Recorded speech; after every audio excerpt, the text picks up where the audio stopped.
Olivia Carter watches in horror as her baby turns blue at 35,000 feet. The flight attendant refuses her desperate pleas for help, sneering, "Your kind always overreacts." Little does this crew know, Olivia's husband Marcus is about to bring down their entire airline empire. Before I dive into this shocking true story, let me know where you're watching from.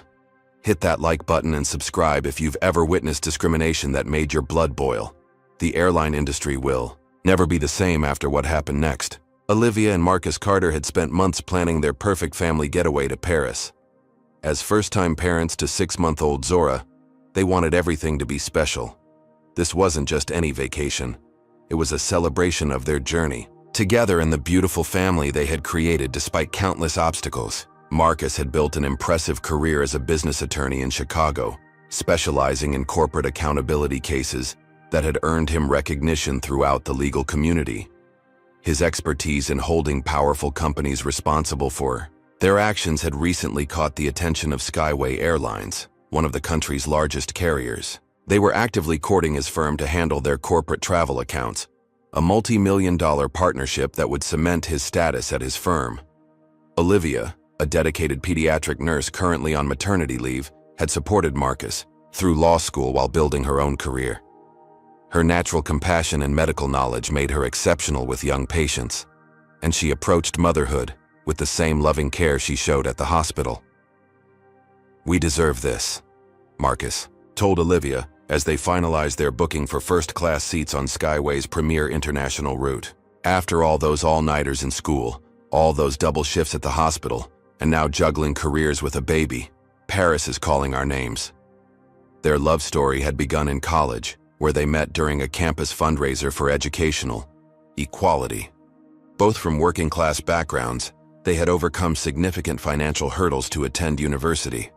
They bonded over shared ambitions and values, becoming inseparable study partners before romance blossomed. Through graduation, career beginnings, marriage, and now parenthood, they had faced each challenge as a united front. The morning of their departure arrived with perfect June weather. Their Chicago apartment buzzed with last-minute packing and excitement. Baby Zora, with her bright eyes and contagious smile, seemed to sense the adventure ahead, cooing happily as Olivia dressed her in a special outfit for the flight. "First international trip for our little global citizen," Olivia said, kissing Zora's chubby cheeks. The baby gurgled with delight, grabbing at her mother's braids with tiny fingers. Marcus checked their documentation one final time. Passports, boarding passes, hotel confirmations, and the extensive list of baby supplies they'd need. As an attorney, his attention to detail was impeccable. As a new father, that same trait had intensified tenfold. "Skyway's VIP check-in should make this smooth," he said. "The perks of possibly bringing them millions in business." He winked at Olivia, who smiled back while securing Zora in her carrier. Their optimism began to fade when they arrived at O'Hare International Airport. At the priority check-in counter designated for first-class passengers, the agent looked at them with visible surprise. "First class to Paris?" The agent's eyebrows raised as she glanced between their boarding passes and their faces. "I'll need to see your passports again." Marcus kept his expression neutral, though Olivia noticed the muscle twitching in his jaw, a telltale sign of his contained frustration. This wasn't new to them. The subtle questioning of their presence in premium spaces had become a familiar, if unwelcome, occurrence. After verifying their documentation twice, the agent reluctantly processed their check-in, explaining the first-class lounge location with noticeably less enthusiasm than she had shown to the white couple before them. "Just another day," Marcus whispered to Olivia as they walked away. She squeezed his hand in silent understanding. The premium lounge provided a temporary respite. Zora remained content, captivating several elderly travelers who commented on her beautiful smile and expressive eyes. For a brief moment, the Carters relaxed, enjoying the amenities and anticipating the journey ahead. Boarding began with the usual call for passengers needing assistance and those traveling with small children. Marcus gathered their belongings, while Olivia secured Zora in her carrier. As they approached the priority boarding lane, another hurdle emerged. "This line is for first-class passengers only," the gate agent stated flatly, despite the clearly visible first-class boarding passes in Marcus's hand. "Yes, I'm aware," Marcus replied calmly, presenting their documents. "That's why we're here." The agent's expression shifted subtly as she scanned their passes. Without an apology for the assumption, she waved them forward. Once aboard the sleek Boeing 787, they located their spacious first-class pods near the front of the aircraft. Olivia settled Zora while Marcus stored their carry-ons. The baby remained surprisingly calm, fascinated by the new environment. Their designated flight attendant, Jessica Whitman, approached with a practiced smile that didn't reach her eyes. Tall, blonde, and impeccably groomed, her demeanor cooled visibly upon seeing who occupied the premium seats. "You're in first class," she stated rather than asked, her tone carrying an unmistakable note of suspicion. "Yes, we are," Marcus replied evenly, handing over their boarding passes for unnecessary verification. Jessica's perfunctory service continued as she offered pre-departure beverages to other first-class passengers with warm conversation and personalized attention. When she reached the Carters, her approach was strictly transactional. "Water, or juice?" she asked, without the offer of champagne extended to others. "Orange juice for my wife, sparkling water for me," Marcus replied, maintaining his composure. Olivia marveled at his patience, a professional skill honed from years of tense negotiations. As the plane prepared for takeoff, Olivia administered a bottle to help ease Zora's ear pressure during ascent. The baby took it happily, her wide brown eyes curiously watching the activities around her. "She's such a good traveler," Olivia whispered to Marcus as the engines roared to life. "Maybe we've got a future explorer on our hands." He smiled, watching his daughter with unconcealed adoration. The world better get ready for Zora Carter. The initial ascent went smoothly. Zora remained comfortable, eventually drifting to sleep, against her mother's chest as the plane climbed to cruising altitude. Olivia allowed herself to relax, leaning back in her plush seat and envisioning their arrival in the City of Light. Jessica continued her pattern of differential service, spending extra time chatting with the other first-class passengers, while providing only the minimum required attention to the Carters. When she delivered their meals, the difference was subtle but unmistakable. Less care in the presentation, shorter descriptions of the options, and a noticeable absence of the warmth she showed others. "Don't let it ruin our trip, Olivia," murmured to Marcus after Jessica walked away. "We've dealt with worse." "True," he agreed, squeezing her hand. "And Paris will be worth it." Little did they know that Jessica's behavior was merely the first indication of a much more serious problem, one that would transform their dream vacation into a nightmare at 35,000 feet and ultimately change the course of their lives and the entire airline industry. Approximately 2 hours into the transatlantic flight, baby Zora began to stir in her sleep. What started as mild fussiness quickly escalated to distressed crying that seemed different from her usual hunger or discomfort sounds. Olivia, with a mother's intuition sharpened by her pediatric nursing experience, immediately sensed something was wrong. "She feels warm," Olivia whispered to Marcus, placing a gentle hand on Zora's forehead. The baby's skin radiated heat that hadn't been present when she'd fallen asleep. Her cries grew more insistent, taking on a pained quality that sent alarm bells ringing through Olivia's mind. Marcus pressed the call button, keeping his expression calm despite his growing concern. Several minutes passed before Jessica appeared, her annoyance barely concealed. "Yes?" she asked, glancing at the still crying Zora with evident disapproval. "Our daughter seems to be running a fever," Olivia explained professionally. "Do you have a thermometer in your medical kit? I'd like to check her temperature." Jessica's lips thinned into a tight line. Babies cry. That's what they do, especially on planes. It disturbs other passengers. Olivia took a steadying breath. "I understand that, but I'm concerned she may be ill. I'm a pediatric nurse and this crying isn't normal for her." "Everyone thinks their situation is special," Jessica replied dismissively. "Just try to keep her quiet. We have other passengers trying to rest." With that, she turned and walked away without addressing their request for a thermometer. Marcus's jaw tightened, but he kept his voice low. "I'll try again in a minute. Maybe she's just having a bad day." "This isn't about having a bad day," Olivia responded, her nursing assessment continuing as she examined Zora. "She's definitely feverish, and her breathing seems faster than normal." Over the next 20 minutes, Zora's condition deteriorated. Her crying became more labored, interspersed with concerning wheezing sounds. Olivia removed the baby's outer layers to cool her down, noticing a faint rash beginning to appear on her chest and neck. Marcus pressed the call button again. This time, a different flight attendant approached, a younger man named Daniel, but Jessica intercepted him, speaking in hushed tones before coming over herself. "Is there a problem?" she asked, her tone making clear that she believed the only problem was their continued requests for assistance. "Yes, there is," Marcus said firmly, his professional demeanor in full effect. "Our daughter's condition is worsening. She needs medical attention. At minimum, we need access to the plane's medical kit." "Sir, I'm trained to recognize actual medical emergencies, and this appears to be a fussy baby," Jessica replied. "Perhaps you should try some basic parenting techniques before assuming the worst."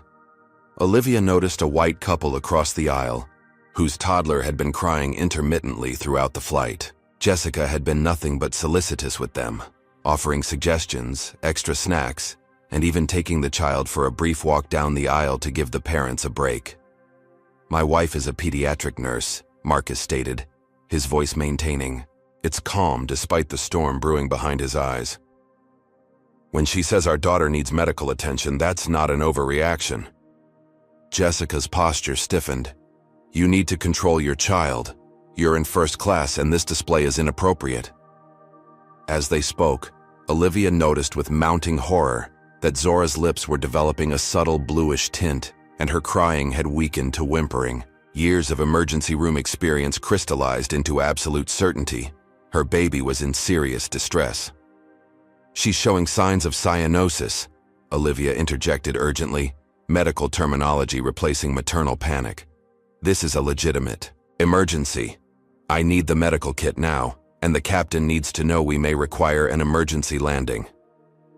Jessica's expression shifted from annoyance to something harder.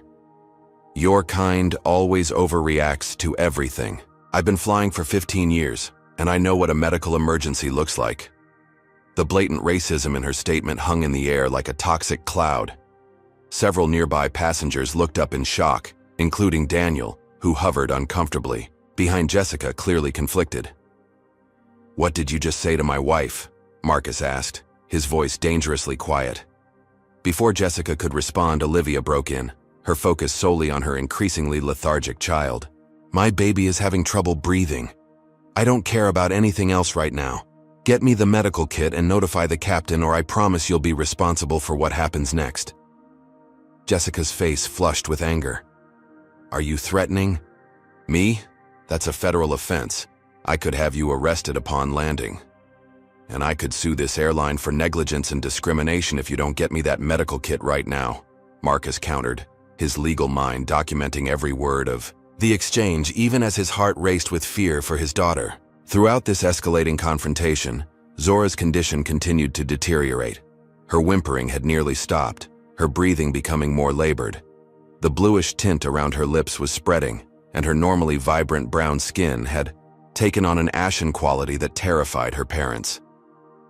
"Please," Olivia implored, her professional composure cracking as tears filled her eyes. "Whatever you think of us, my baby needs help." Jessica looked down at the struggling infant. Hesitation, finally crossing her features, but instead of relenting, she doubled down. "I think you're being dramatic. If there was a real emergency, other passengers would notice." As if on cue, an elderly white woman across the aisle leaned forward. "That baby doesn't look right," she commented, concern evident in her voice. "Shouldn't you do something?"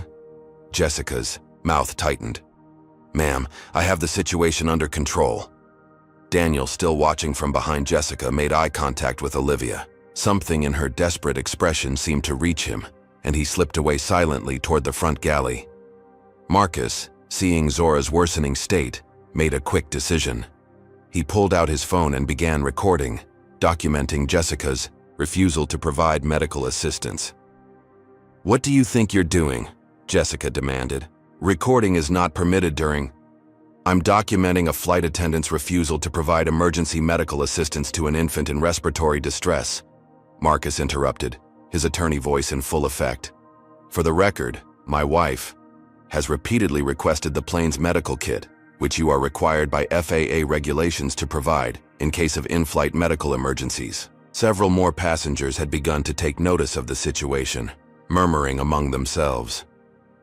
The contrast between Jessica's treatment of the Carters and her attentive service to other passengers had not gone unobserved. As Zora's breathing became increasingly labored, Olivia felt a terror unlike anything she'd experienced before. All her medical training seemed insufficient in the face of her own child's distress without proper equipment or medication. She continued basic assessments, checking Zora's pulse and respiratory rate, feeling increasingly helpless as the numbers worsened. "Please," she whispered, no longer certain if she was addressing Jessica, God, or the universe itself. "Please help my baby." Zora's sudden silence struck Olivia like physical blow.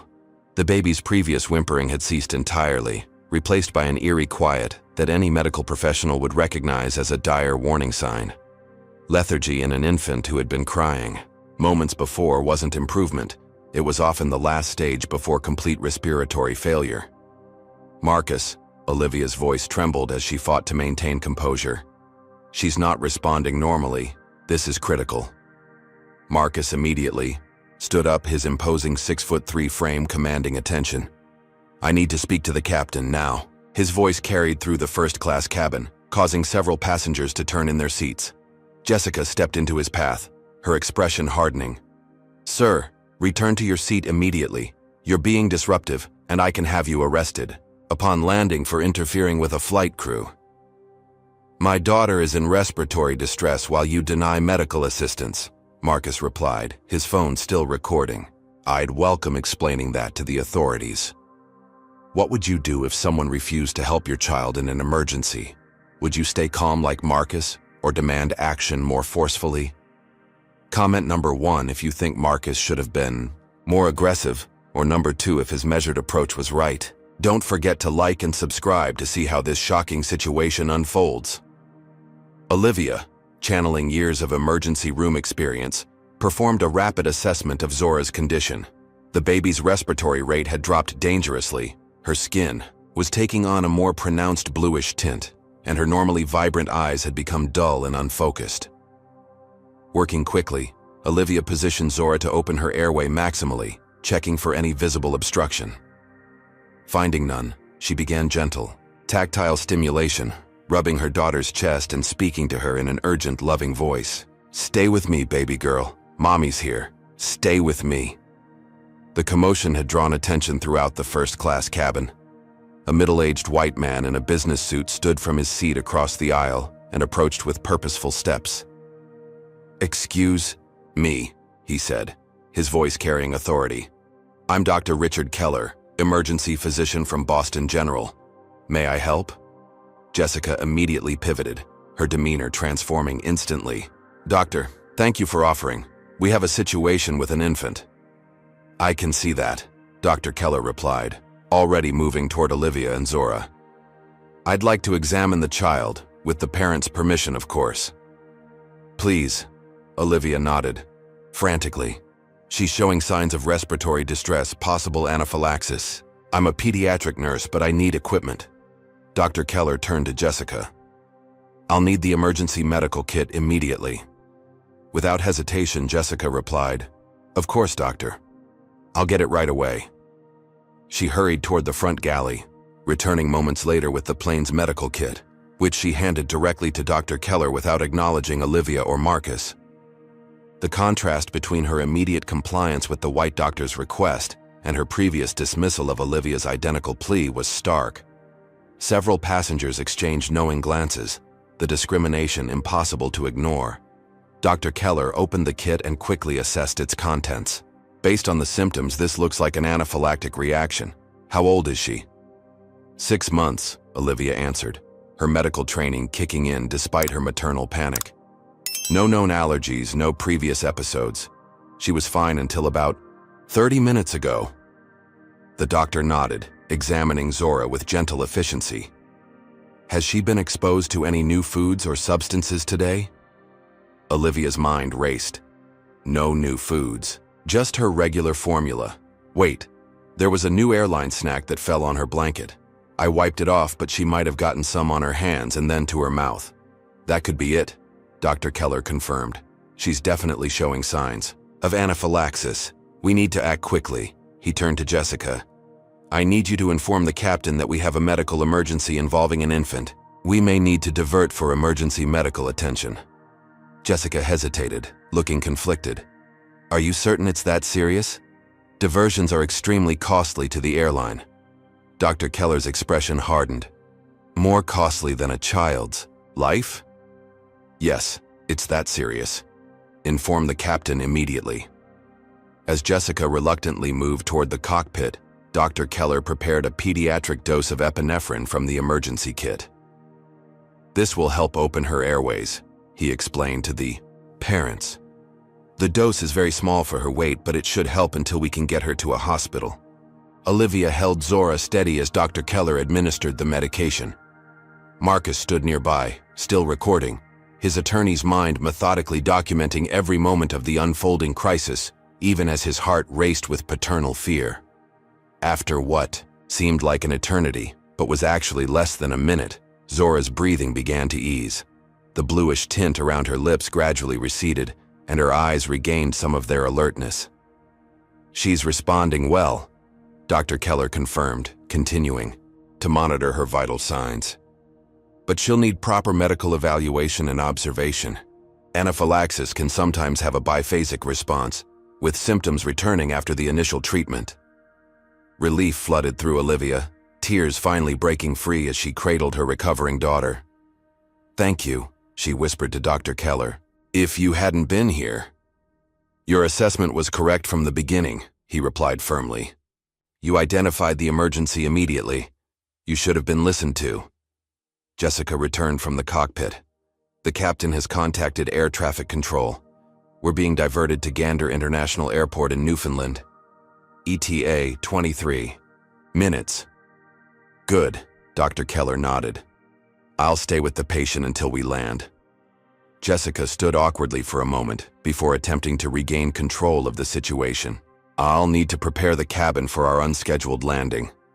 As she turned to leave, Dr. Keller stopped her. I'd like to know why you ignored a medical professional's assessment of this emergency. Mrs. Carter identified the symptoms correctly and requested the appropriate intervention. Minutes matter in anaphylaxis, especially in infants. Jessica's face flushed. I was following company procedures for assessing medical situations. Does your company procedure include dismissing parents because of their race? Asked an elderly woman seated nearby who had witnessed the entire exchange. Because that's what it looked like to me. Jessica's expression hardened. That's absolutely not what happened. Now, if you'll excuse me, I need to secure the cabin for landing. She walked briskly away, avoiding eye contact with the growing number of passengers watching the situation unfold. Daniel, the younger flight attendant who had observed Jessica's earlier behavior, approached cautiously with a cup of water for Olivia. I'm so sorry, he whispered, barely audible. I tried to tell the captain earlier, but she intercepted me. Marcus nodded slightly in acknowledgement, still recording.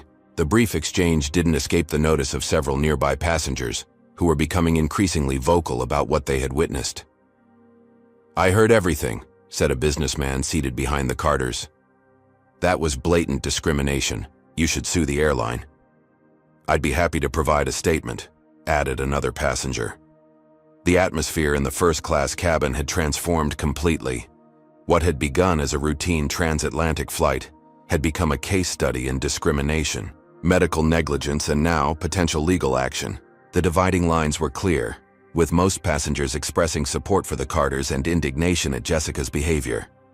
As Zora continued to improve under Dr. Keller's watchful eye, Marcus turned his attention to the legal implications of what had transpired. As a specialist in corporate accountability, he recognized the elements of a significant case, negligence, discrimination, potential violation of federal aviation regulations, and most importantly, documented evidence of it all. What had started as a dream family vacation had become something entirely different. The beginning of what would prove to be a landmark case against one of the nation's largest airlines, and a turning point in how corporations would be held accountable for discriminatory practices. The overhead speakers crackled to life with the captain's voice. Ladies and gentlemen, as you may be aware, we have a medical situation on board. We'll be landing at Gander International Airport in Newfoundland in approximately 20 minutes. Please return to your seats and secure all loose items. As the plane began its descent, Olivia held Zora close, the baby's breathing now much improved, though still requiring monitoring. Marcus reached over to squeeze his wife's hand, their eyes meeting in a silent exchange that communicated everything. Relief that their daughter was recovering, gratitude for Dr. Keller's intervention, and a shared resolve that what had happened would not go unchallenged. What Jessica and Skyway Airlines didn't realize was that they had discriminated against the exact wrong family: a pediatric nurse who could identify medical malpractice, an attorney specializing in corporate accountability with the resources to pursue justice, and witnesses who were willing to stand up for what was right. The wheels of justice were already in motion, even as the plane's wheels prepared to touch down on the emergency landing strip in Newfoundland. Should airlines be held accountable when their staff discriminate against passengers? Comment number 1 if you believe companies should face serious consequences, or number 2 if you think individual employees alone should be responsible. Subscribe now to see how the Carters take on a corporate giant in the next part of this shocking true story. The plane touched down at Gander International Airport with a jarring thud, the pilot prioritizing speed over comfort in the emergency landing. Within minutes of reaching the gate, the cabin door opened to reveal a waiting medical team, alerted by the pilot's emergency notification. 2 paramedics boarded immediately, making their way to the first-class cabin where Dr. Keller was still monitoring Zora's condition. 6-month-old female, apparent anaphylactic reaction, responded well to pediatric dose epinephrine approximately 25 minutes ago, Dr. Keller reported professionally. Breathing stabilized but continued monitoring required. One paramedic began examining Zora while the other gathered information from Olivia.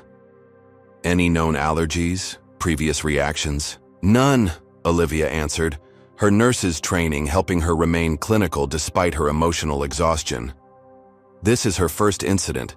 It appears to have been triggered by an airline snack that accidentally contacted her skin and possibly her mouth. The paramedic nodded, taking notes. We'll transport her to James Peyton Memorial Hospital for observation and further treatment. One parent can ride in the ambulance.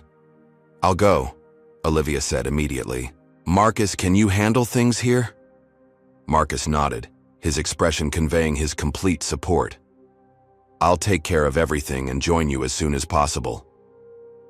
As the paramedics prepared to transfer Zora to a portable carrier, Canadian border, officials arrived to address the international arrival protocols. Given the emergency circumstances, they expedited the process, allowing Olivia to accompany her daughter to the hospital, while Marcus would complete the necessary documentation. Jessica stood near the cockpit, speaking in hushed tones with the captain. When she noticed the officials taking statements from passengers about the incident, her posture stiffened visibly. The situation was handled according to company protocol, she insisted when approached by a Canadian transportation safety officer. The parents were agitated, making it difficult to assess the actual severity of the situation. Dr. Keller, overhearing this characterization, stepped forward. That is categorically false. Mrs. Carter, a pediatric nurse, correctly identified her daughter's symptoms and requested appropriate medical intervention, which was repeatedly denied, until I intervened. The elderly passenger who had spoken up earlier nodded vigorously. The flight attendant ignored them completely until this doctor said the exact same thing. It was shameful. The businessman behind the Carter's seats added, "She made a comment about, 'Your kind always overreacting.' I heard it clearly." Jessica's face flushed. "These accusations are completely unfounded. I responded appropriately to what appeared to be a non-emergency situation." Daniel, who had been quietly assisting other passengers, caught Marcus's eye briefly before looking away. His discomfort was palpable, the internal conflict evident on his face. As Olivia departed with the paramedics and Zora, Marcus found himself surrounded by supportive passengers offering their contact information as potential witnesses. He collected their details methodically, his attorney's mind already building the framework of a case even as his heart ached to be with his family. The Canadian officials, recognizing the seriousness of the situation, ensured all relevant witness statements were properly documented before allowing the passengers to proceed to the terminal. The unscheduled landing had created logistical challenges that would require hours to resolve before the flight could continue to Paris. In the terminal, Marcus was approached by a sharply dressed woman who introduced herself as Veronica Pearson, Skyway Airlines Regional Crisis Management Director. "Mr. Carter, on behalf of Skyway Airlines, I want to express our deepest concerns about your daughter's medical emergency," she began, her tone professionally sympathetic. "We're arranging accommodations for all passengers while the flight is delayed, but of course your family's situation is our priority." "My priority is joining my wife and daughter at the hospital," Marcus replied evenly. "I'll need transportation." "Of course," Veronica nodded. "We've arranged for a car service, and I want you to know that Skyway takes customer safety extremely seriously. We'll be conducting a thorough review of this incident." "I recorded most of it," Marcus stated flatly, "including your flight attendant's refusal to provide medical assistance and her discriminatory comments." Veronica's professional smile faltered momentarily. "Mr. Carter, I understand this has been extremely stressful. If there were any misunderstandings or if our service fell short of expectations, we want to make it right. Skyway values all our customers and absolutely prohibits any form of discrimination." "This wasn't a misunderstanding or poor service," Marcus countered. "It was medical negligence and racial discrimination that endangered my daughter's life." Veronica's expression shifted subtly to damage control mode. "We should discuss this privately. Skyway would like to offer compensation for your distress and any medical expenses incurred. We value your family's business and want to resolve this situation amicably." "My daughter is still being treated at the hospital. This isn't the time to discuss settlements," Marcus replied coldly. "Of course," Veronica backpedaled smoothly. "But when you're ready, we have a generous compensation package prepared, requiring only a standard confidentiality agreement." Marcus, whose legal career had made him intimately familiar with such tactics, simply stated, "I'll be in touch with your legal department directly. Now, about that transportation to the hospital?" Recognizing she wouldn't make progress at that moment, Veronica arranged for the promised car service. As Marcus prepared to depart, Daniel approached hesitantly. "Mr. Carter," he said quietly, glancing around to ensure Jessica wasn't nearby. "I just wanted to say, what happened wasn't right. Jessica has a history of similar incidents. They always get swept under the rug." Marcus assessed the young man carefully. "Would you be willing to provide a formal statement about that?" Daniel looked conflicted. "I need this job, but what happened to your baby?" He pulled out his phone, bringing up a video. "I recorded part of it, when Jessica refused to help and made that comment. I'll send it to you." This unexpected evidence was a significant development. "Thank you," Marcus said sincerely. "This could make a real difference." At James Peyton Memorial Hospital, Olivia sat beside Zora's crib in the pediatric observation unit. The local doctors had confirmed Dr. Keller's diagnosis of anaphylaxis, likely triggered by tree nuts in the airline snack that had contaminated Zora's blanket. "She's stable now," the attending physician reassured Olivia. "But we'd like to keep her overnight for observation, standard protocol for infant anaphylaxis cases." Olivia nodded gratefully, the professional part of her understanding the medical necessity, while the mother in her simply thanked God her baby was breathing normally again. Zora had regained her usual alertness, though she remained tired from the ordeal. When Marcus arrived, the relief on Olivia's face was palpable. They embraced tightly, the day's terror finally catching up to them both. "She's going to be okay," Olivia whispered, tears streaming down her face. if that doctor hadn't been there. But he was, Marcus reminded her gently. And you knew exactly what was happening. You did everything right, Liv. As Zora slept peacefully in her hospital crib, Marcus updated Olivia on the aftermath at the airport, including Daniel's video and the numerous passengers offering to serve as witnesses. Skyway's already trying to buy our silence, he added, describing his interaction with Veronica. Standard corporate playbook, quick settlement, non-disclosure agreement, problem disappears. Olivia's expression hardened. They nearly let our baby die because of their racism. Money can't fix that. No, it can't, Marcus agreed. But accountability might help prevent it from happening to someone else's child. Their conversation was interrupted by a notification on Marcus's phone. A news alert mentioning their flight's emergency landing. The initial reporting described it merely as a medical emergency involving an infant passenger, with no mention of the discrimination or denied assistance. They're already controlling the narrative, Marcus observed, scrolling through the article. Minimal details, emphasis on the airline's swift response to the medical situation. Swift response? Olivia repeated incredulously. They refused to help until a white doctor demanded it. Before they could discuss further, Marcus received a call from his law firm's managing partner, concerned after seeing the news about their flight. We're all fine, Marcus assured him, providing a brief summary of what had actually occurred. But this is going to develop into a significant case against Skyway. There was a pause before his partner responded cautiously. Marcus, I should remind you that we're in final negotiations with Skyway for their corporate account. Perhaps you should let another firm handle any personal claim. The implication was clear.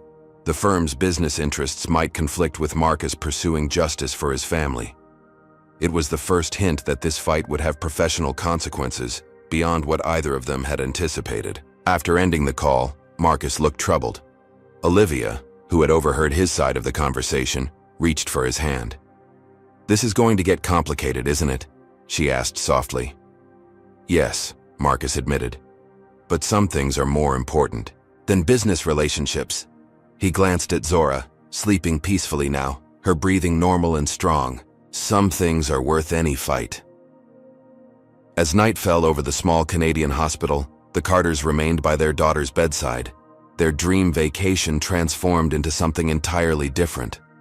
The beginning of a battle for justice that would challenge a corporate giant, test their own resolve, and ultimately impact how an entire industry addressed discrimination.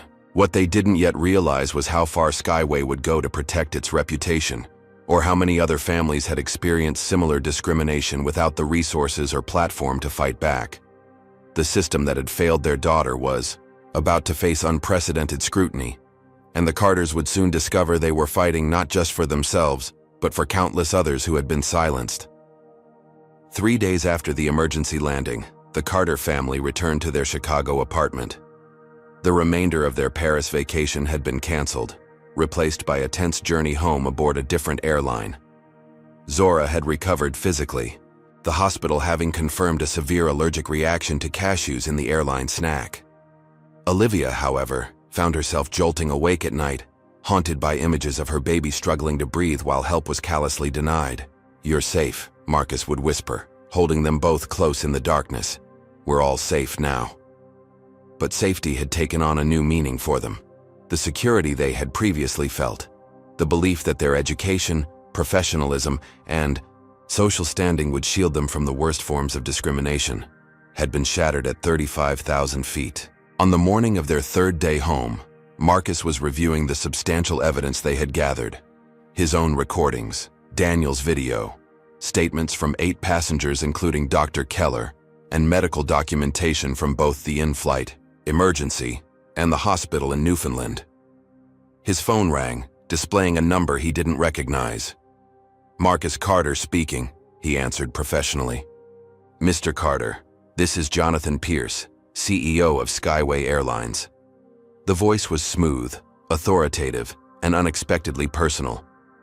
I'm calling to express my sincere regrets regarding the incident involving your family on our Paris flight.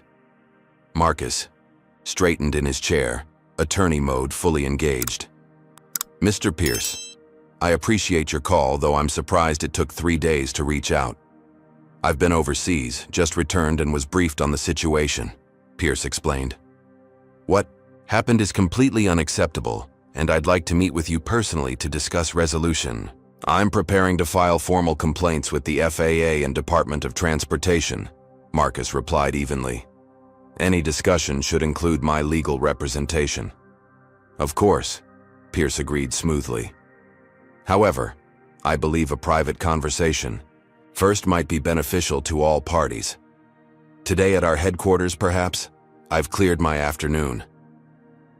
The invitation to Skyway's corporate headquarters was a power move, bringing Marcus into Pierce's territory rather than meeting on neutral ground. As an attorney who regularly negotiated with corporations, Marcus recognized the tactic immediately. I can be there at 3, he responded, deciding that seeing their operation firsthand might provide valuable insight. After ending the call, he discussed the development with Olivia, who was on extended leave from the hospital to care for Zora. It's a good sign the CEO is involved directly, she noted, gently rocking Zora, who had become more clingy since the incident. But be careful. Companies like Skyway don't admit fault easily. I know their playbook, Marcus assured her. Big settlement offer, strict confidentiality, problem buried. But they picked the wrong family to discriminate against. At precisely 3 o'clock, Marcus arrived at Skyway's gleaming headquarters in downtown Chicago. The 60-story glass tower screamed corporate success, its lobby adorned with models of the airline's fleet and smiling, diverse faces in advertisements that proclaimed Skyway, where everyone belongs. The irony wasn't lost on Marcus. An executive assistant greeted him by name before he reached reception, escorting him to a private elevator that whisked them directly to the executive floor. The message was clear. VIP treatment, access to power, an implicit suggestion that he was being taken seriously. The boardroom where Jonathan Pierce waited exuded wealth and influence. Floor-to-ceiling windows offered a panoramic view of Chicago, while a massive table of polished walnut dominated the space. Pierce wasn't alone. Flanking him were a woman Marcus recognized as general counsel for the airline, and another man whose demeanor screamed, PR executive. Marcus, thank you for coming. Pierce greeted him with practiced warmth, extending his hand. Tall, silver-haired, and impeccably dressed, he projected the confidence of someone accustomed to getting his way. Please, have a seat. Can we offer you anything? Water? Coffee? Water is fine, Marcus replied, maintaining his professional demeanor despite the opulent surroundings designed to impress or intimidate. Once seated, Pierce introduced his companions. This is Victoria Harrington, our general counsel, and James Wright, Senior Vice President of Communications. I wanted them present to ensure we can address all aspects of this unfortunate situation efficiently. Marcus noted the careful language. Not inexcusable incident or discriminatory behavior, but unfortunate situation, subtly minimizing what had occurred. First, let me say how relieved we are that your daughter has recovered, Pierce began. Nothing is more important than the safety of our passengers, especially our youngest ones. My daughter nearly died because your employee repeatedly refused medical assistance based on racial bias, Marcus stated directly, setting the tone. Let's not minimize what happened. Pierce's expression remained sympathetic, but controlled. The behavior described is completely contrary to our company values and policies. Jessica Whitman has been placed on administrative leave pending our investigation. Administrative leave, Marcus repeated.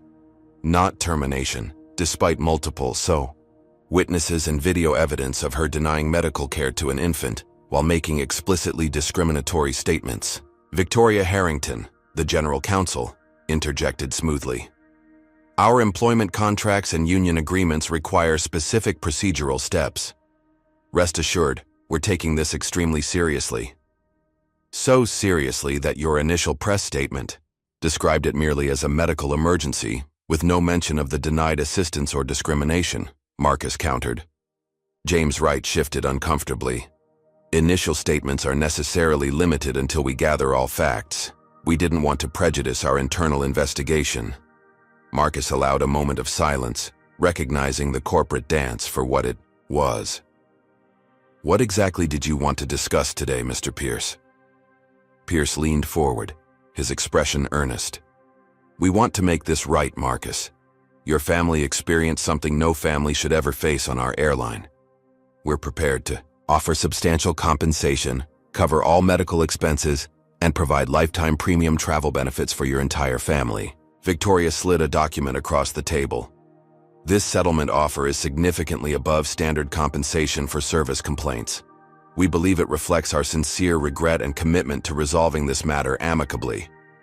Marcus glanced at the figure, 7 digits, certainly attention-grabbing, but focused instead on the attached confidentiality provisions, which were extensive. This agreement would prevent us from discussing the incident publicly, filing complaints with regulatory agencies, or participating in any investigation, he noted, attorney to attorney. Standard confidentiality provisions, Victoria confirmed. We're offering considerable compensation in exchange for bringing closure to an unfortunate incident. Pierce added, Marcus, I understand you're currently in discussions to represent our airline for your firm's corporate travel division. This matter shouldn't impact that potential partnership. In fact, I've spoken with your managing partner this morning to assure him of our continued interest. The implication was clear. Pierce was signaling that Marcus's career advancement could be affected by how he handled this personal matter. It was a subtle pressure tactic, reminding Marcus that his professional success was intertwined with corporate relationships. I'll need to review this with my wife and our own counsel, Marcus responded neutrally. As you can imagine, this isn't solely about compensation. Of course, Pierce nodded understandingly. We're prepared to move quickly whenever you're ready, perhaps within 24 hours. These situations are best resolved promptly. I'll be in touch tomorrow, Marcus agreed, gathering the documents. The meeting had confirmed what he suspected. Skyway was focused on damage control rather than addressing the underlying discrimination. Upon returning home, Marcus found Olivia in conversation with a woman he didn't recognize. They were seated at the kitchen table, Zora napping peacefully in her carrier nearby. Marcus, this is Tanya Wilson, Olivia introduced them. She reached out after seeing a comment I made in a parenting forum about our experience. Tanya, a poised black woman in her early 30s, extended her hand. Mr. Carter, I experienced something disturbingly similar on a Skyway flight last year. When my son had an asthma attack, Jessica Whitman, the same flight attendant, told me I was being dramatic and delayed getting his inhaler from our stored luggage. Marcus sat down slowly, the implications sinking in. You're certain it was the same flight attendant? Positive, Tanya confirmed. I filed a complaint, but nothing came of it. They offered me a travel voucher and said they'd look into it. When I saw Olivia's post describing almost identical behavior from the same person, I had to reach out. Olivia explained, I've received messages from 3 other families since posting about our experience, all black or brown parents, all describing discriminatory treatment on Skyway when their children needed assistance. The revelation transformed Marcus's understanding of their situation. This wasn't an isolated incident, but a pattern of behavior that the airline had apparently known about and failed to address. Did any of you pursue legal action? He asked Tanya. She shook her head. I consulted an attorney, but as an individual against a corporate giant, the cost would have been prohibitive, and they said these cases are difficult to prove. Marcus shared details of his meeting with Pierce and the settlement offer, including the confidentiality provisions that would prevent them from advocating for systemic change. They want to buy our silence, Olivia concluded, anger evident in her voice. While this keeps happening to other families. As they discussed options, Marcus's phone chimed with a message from Daniel, the hesitant flight attendant. I've been thinking about what happened. There's more you should know. Skyway has a pattern of dismissing complaints from minority passengers. I have documentation if you're pursuing this further. This potential insider information could be crucial. Marcus showed the message to Olivia and Tanya. This is bigger than just our experience, Olivia said quietly, looking at her sleeping daughter. What if the next family doesn't have a Dr. Keller on their flight? What if the next baby doesn't recover? Later that evening, Marcus received a call from his firm's managing partner, Robert Sanderson. "I understand you met with Jonathan Pierce today," Sanderson began without preamble. "He speaks highly of you, says you handled a difficult situation professionally." "It was a preliminary discussion," Marcus replied carefully. "Look, Marcus, I know this is personal for you," Sanderson continued, "but the Skyway account would be transformative for the firm. 7 figures annually, minimum. The partnership track implications for you are significant." The subtext was unmistakable. Pursuing action against Skyway could derail Marcus's career advancement at his firm. "Are you asking me to prioritize the firm's business interests over my family's experience with discrimination?" Marcus asked directly. Sanderson's sigh was audible. "I'm suggesting that there are ways to resolve personal matters that don't jeopardize professional relationships. Pierce mentioned they made a generous offer. That seems like a win-win solution." After ending the call, Marcus sat in his home office, the weight of the decision before him growing heavier. The settlement would provide financial security and avoid career complications, but it would also silence them, allowing Skyway to continue its discriminatory practices without accountability. His reflection was interrupted by Olivia, who entered, carrying a now-awake Zora. Something in his expression must have revealed his thoughts. "They're pressuring you at the firm, aren't they?" she asked quietly. Marcus nodded. "Not explicitly, but the message is clear. Taking on Skyway could mean walking away from partnership track." Olivia sat beside him, placing Zora gently in his arms. The baby gurgled happily, showing no lasting trauma from her ordeal, though her parents carried the scars. "Whatever you decide, I support you," Olivia said. "But I keep thinking about Tanya's son and the other families who reached out and who else might be next. We have the resources and knowledge to fight this. Not everyone does." Marcus looked down at his daughter, remembering the terror of watching her struggle to breathe while help was denied because of the color of her skin. In that moment, his path became clear. "I need to call Amara Washington," he said, referring to a former classmate who had become a prominent civil rights attorney. "This isn't just about us anymore." The decision would have profound implications for their lives, his career, and ultimately for how corporations like Skyway would be held accountable for systemic discrimination. What had begun as a family vacation had transformed into something much larger, a fight for justice that would test their resolve, challenge powerful interests, and potentially change industry practices forever. The offices of Washington Civil Rights Law Group occupied the 10th floor of a modest building in downtown Chicago, a stark contrast to Skyway's gleaming corporate tower. Amara Washington had built her reputation representing individuals against powerful institutions, earning both respect and animosity in legal circles for her unwavering commitment to justice. "This isn't just discrimination," Amara stated after reviewing the evidence Marcus had gathered. "It's a pattern of negligence with potential criminal implications. Denying medical care based on race violates multiple federal laws." Marcus nodded, appreciating her directness. He'd known Amara since law school, where her brilliant legal mind and passion for civil rights had distinguished her from peers focused solely on corporate careers. Their paths had diverged professionally, but reconnected over occasional coffee meetings where they discussed the different worlds they operated in. "I've identified 7 other families with similar experiences on Skyway flights," Marcus explained. 4 involving the same flight attendant, Jessica Whitman. "Have you ever witnessed discrimination and felt powerless to stop it? Or have you stepped up to challenge injustice despite the personal cost? Comment number 1 if you've ever stood up against discrimination, or number 2 if you wish you had. Like and subscribe to see how the Carters build their case against a powerful corporation." Amara made notes in her precise handwriting. "We'll need to investigate Whitman's employment history. If Skyway received complaints about her and kept her in customer-facing roles, that strengthens our case for corporate liability." Over the next 2 weeks, Marcus worked secretly with Amara's team while maintaining his regular caseload at his firm. He hadn't yet informed his partners of his decision to pursue action against Skyway, knowing the potential blowback. Meanwhile, Olivia coordinated with the growing number of families coming forward with similar experiences. Daniel, the flight attendant who had witnessed Jessica's behavior, proved to be an invaluable resource. During a carefully arranged meeting at a quiet cafe far from Skyway's offices, he provided Marcus with disturbing insights. "The company has a complaint tracking system," Daniel explained nervously, glancing around to ensure they weren't observed. "I worked in customer relations before becoming a flight attendant. There's a clear pattern in how complaints are handled." He slid a flash drive across the table. "These are screenshots from our internal system.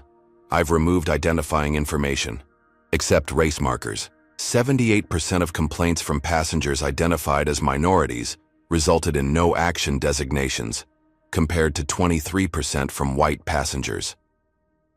The data was damning, revealing a systematic dismissal of concerns raised by Black, Hispanic, and Middle Eastern passengers. Even more disturbing were the internal communications regarding Jessica Whitman. "She's had 12 formal complaints for discriminatory behavior in the past 18 months, Daniel continued. "But she's also consistently rated highest for premium passenger satisfaction, meaning the wealthy white passengers in first class love her. Management decided that metric was more important." "Why are you doing this?" Marcus asked directly. "You're risking your job." Daniel's expression turned somber. "My sister has a daughter about your baby's age. Watching what happened on that flight, I couldn't sleep afterward. Some things matter more than a paycheck." Amara's team meticulously documented each piece of evidence, building a comprehensive picture of systemic discrimination that went far beyond the Carters' individual experience. The investigation uncovered troubling details about Skyway's corporate culture and training practices. "They have something called preferred passenger profiles in their training materials," Amara explained during a strategy session in her office. "It essentially teaches flight attendants to prioritize certain types of customers based on revenue potential and loyalty likelihood, but the descriptions are thinly veiled racial profiles." As the case built momentum, so did the resistance. Marcus began noticing subtle changes at his firm: being excluded from key meetings, assignments redirected to other attorneys, coolness from partners who had previously been mentors. The message was clear without being explicit. His pursuit of Skyway was noticed and disapproved. Olivia faced her own challenges. What had begun as nightmares about Zora's emergency had evolved into symptoms of post-traumatic stress disorder, anxiety in crowded spaces, hypervigilance around her daughter, panic attacks triggered by sounds similar to airplane cabin noises. She had returned to work part-time at the hospital, but found herself struggling when treating infants in respiratory distress. Yet amid these difficulties, she found unexpected purpose in connecting with other families affected by similar discrimination. Weekly support group meetings in their living room became a source of healing and empowerment for parents who had previously felt isolated in their experiences. "It wasn't until I heard your story that I realized it wasn't just bad luck or a rude employee," shared Monica Diaz, whose son had been denied assistance during a seizure on a Skyway flight. "It was discrimination, and it was wrong, and it wasn't my fault." These connections strengthened the Carters' resolve, transforming their pursuit from personal vindication to collective justice. Each family's story reinforced the pattern, creating a mosaic of discrimination that would be difficult for any court or regulatory body to ignore. The case took an unexpected turn when social media caught wind of their investigation. A hashtag, "chart denied in the sky," began trending after one event. The affected families shared their experience online. Within days, dozens more accounts emerged from passengers who had witnessed or experienced discrimination on Skyway flights. Skyway's response was swift and aggressive. Their PR team released statements emphasizing their commitment to inclusive service and zero tolerance for discrimination, while subtly suggesting that the claims were exaggerated or motivated by financial gain. Jessica Whitman gave a carefully orchestrated interview with a friendly media outlet, presenting herself as a dedicated professional, being scapegoated for standard protocol decisions. More concerning were the anonymous threats that began arriving. At the Carters' home and Amara's office, emails with disturbing content, unmarked packages that proved harmless but unsettling, Suspicious vehicles parked outside their residence. Local police took reports but had little to offer beyond increased patrols. "This is standard intimidation tactics," Amara assured them after a particularly threatening email. "It means we're making them nervous. We've struck a nerve." Despite the pressure, their investigation continued to uncover damning evidence. A former Skyway training supervisor provided documentation of how customer complaints were systematically downgraded or dismissed based on the passenger's perceived status or race. Internal communications revealed executives joking about high-maintenance minority passengers whose concerns could be safely ignored. The most significant development came when Marcus received an anonymous email containing court records from a sealed case 5 years earlier. Jonathan Pierce, Skyway's current CEO, had been sued for racial discrimination at his previous company. The case had been settled with a strict confidentiality agreement, but the documents provided a disturbing glimpse into Pierce's personal views on diversity and inclusion. This explains why the discrimination is so deeply embedded in Skyway's culture, Amara noted as they reviewed the documents. It starts at the top. 4 weeks into their investigation, Marcus was summoned to an unexpected meeting with all senior partners at his firm. The tension in the boardroom was palpable as Robert Sanderson addressed him directly. "Marcus, it's come to our attention that you're actively building a case against Skyway Airlines, despite our firm's ongoing business relationship negotiations. This presents an untenable conflict of interest." Marcus had anticipated this confrontation. "I disclosed my family's experience to you immediately after it occurred. The firm made no move to recuse itself from Skyway discussions at that time. There's a difference between having a personal customer service complaint and secretly collaborating with Amara Washington on what appears to be a class action lawsuit," another partner interjected. "This directly undermines the firm's business interests." Sanderson's expression was regretful but firm.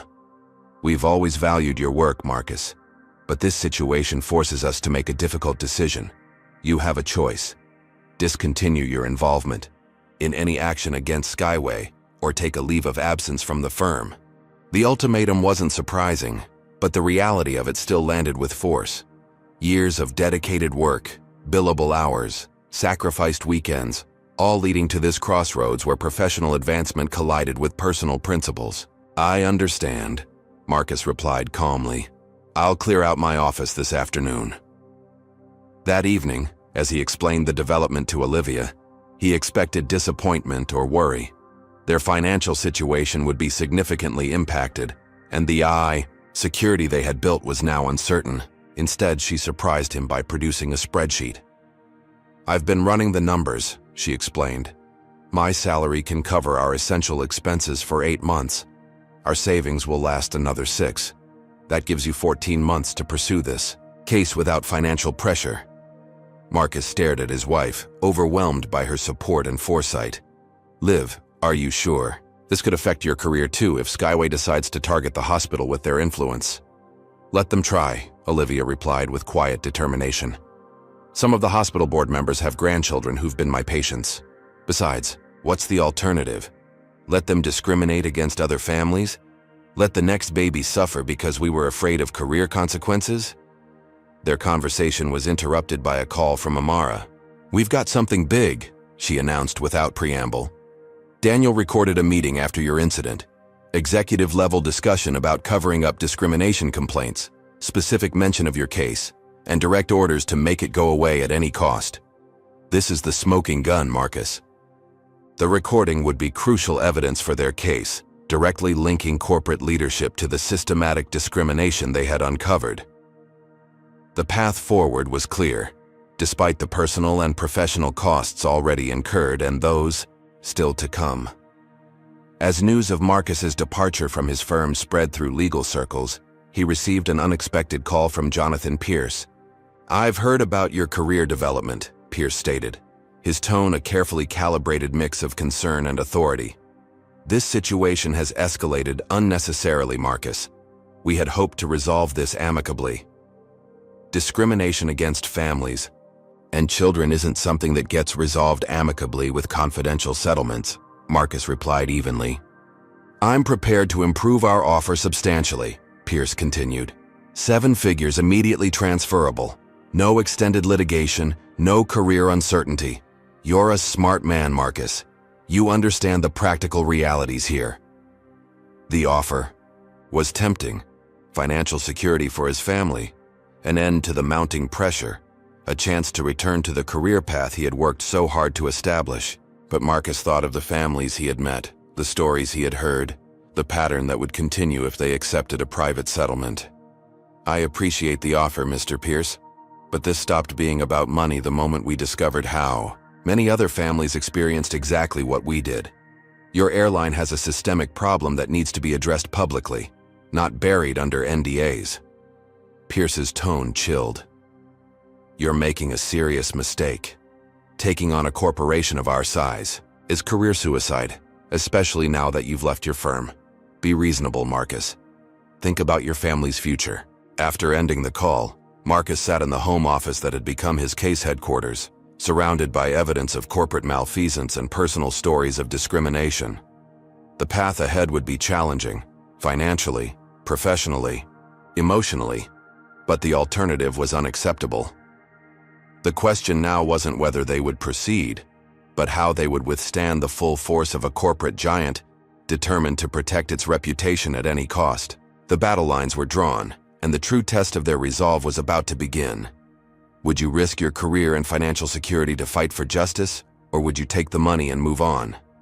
Comment number 1 if you'd fight no matter the cost, or number 2 if you'd accept the settlement. Subscribe now to see how this high-stakes legal battle unfolds in our next installment. The morning after Marcus declined Pierce's settlement offer, Skyway launched its counteroffensive with military precision. A press release appeared on major news outlets describing unfounded allegations being made against a respected airline by opportunistic individuals seeking financial gain. While carefully avoiding direct mention of the Carters or specific incidents, the implication was clear. By afternoon, business news channels featured interviews with Skyway's PR team, discussing the unfortunate trend of corporations being targeted by coordinated social media campaigns. Financial analysts speculated about the potential impact on Skyway's stock price, with several suggesting the allegations were likely exaggerated. Given the airline's strong diversity initiatives, the coordinated media blitz culminated with Jessica Whitman's tearful interview on a popular evening news program. Carefully coached and immaculately presented, she portrayed herself as a dedicated professional being victimized by false accusations. "I've dedicated my life to passenger safety," she said, dabbing at carefully crafted tears. "To be accused of something so contrary to everything I stand for is devastating. I would never, ever endanger a child." The interviewer, clearly sympathetic, asked softball questions that allowed Jessica to present her version of events without challenge. "The baby was fussy but showed no clear signs of distress. I was following our medical assessment protocols exactly as trained. When Dr. Keller identified it as an emergency, I immediately provided all necessary assistance. No mention of her racist comments. No explanation for why she had ignored Olivia's medical assessment. No acknowledgement of the multiple previous complaints against her." Marcus watched the interview with Amara in her office, both taking detailed notes on the misrepresentations and outright lies. "Classic strategy," Amara observed. "Control the narrative, paint themselves as victims, discredit the accusers before they even speak. We expected this." "They're good," Marcus acknowledged. "Most viewers who don't know the details would find her convincing. Which is why we don't fight this battle in the media right now," Amara replied. "We continue building our case methodically. Let them exhaust their PR budget while we gather evidence that will stand up in court." The media campaign was only the most visible aspect of Skyway's counterattack. Less public but more concerning were the other tactics that began to unfold. Marcus's former colleagues suddenly became unavailable for professional courtesies or social engagements. Legal professionals who had previously expressed interest in the case began to distance themselves. Several potential expert witnesses, who had initially agreed to consult, suddenly developed scheduling conflicts. The financial pressure mounted quickly. Without his law firm salary, the Carters had to adjust their lifestyles significantly. Their mortgage, Zora's daycare, and healthcare costs consumed most of Olivia's income, leaving little margin for unexpected expenses. They postponed non-essential purchases, canceled their vacation plans for the following year, and began carefully monitoring every expense. More troubling were the mysterious reviews that Olivia's hospital suddenly initiated regarding her patient care practices. Though framed as routine quality assurance, the timing and unprecedented scrutiny suggested external influence.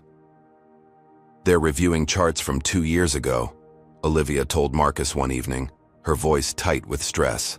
"Dr. Patel warned me unofficially that someone's been asking questions about my record, looking for anything they could use against me." Marcus's jaw tightened. "Skyway has board members with connections to the hospital's corporate ownership. They're trying to pressure us through your job." "It won't work," Olivia stated firmly, though the dark circles under her eyes betrayed her exhaustion. "My patient care is impeccable. They can review every chart I've ever touched." Their home hadn't escaped attention either. Unusual activities suggested more than casual interest in their private lives. Unmarked vehicles parked across the street for hours, suspicious service workers in the neighborhood asking questions about the Carters, apparent attempts to access their home internet network. Amara arranged for a security expert to sweep their home and install protection measures. "Corporate espionage is standard in cases like this," she explained. "They're looking for anything they can use to discredit you or pressure you to drop the case."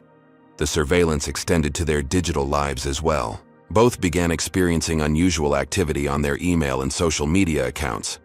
Login attempts from unknown locations, messages that disappeared, contacts reporting strange communications they hadn't sent. "They're trying to isolate you and make you feel watched," Amara explained when Marcus reported these incidents. "It's psychological warfare, designed to wear you down." Despite these pressures, their case continued to build momentum. Daniel's recording of the post-incident executive meeting proved invaluable, capturing Skyway's leadership explicitly discussing how to contain the situation and prevent it from becoming a racial issue in the media. Most damning was a vice president's casual comment. "This isn't the first time Jessica's had issues with these people. Maybe we should move her to routes with fewer of them." The recording captured uncomfortable laughter, followed by agreement to keep her on premium routes where she connects well with our high-value passengers. The evidence of systematic discrimination extended beyond Jessica to Skyway's corporate culture. Former employees began coming forward with accounts of racial bias in hiring, promotion, and passenger service policies. Statistical analysis of complaint resolution revealed clear disparities in how issues were handled based on passengers' perceived race and socioeconomic status. 6 weeks into building their case, the Carters' efforts gained unexpected public visibility when a major news magazine published an investigative piece titled, "Denied in the Sky, Discrimination at 35,000 Feet. The article, which had been in development before the Carters' incident, now included their experience alongside dozens of others, creating a comprehensive picture of discrimination across multiple airlines, with Skyway featuring prominently. The public response was immediate and polarized. Social media exploded with both support for the affected families and skepticism about their claims. Skyway's stock dropped 11% in 2 days as investors reacted to the potential liability and reputational damage. Skyway's response was equally swift. They announced the formation of a passenger equality task force and promised a comprehensive review of service policies. Jessica Whitman was placed on extended leave pending investigation, a move Amara described as too little, too late, and obviously reactive rather than principled. More concerning was the aggressive legal strategy that unfolded behind the scenes.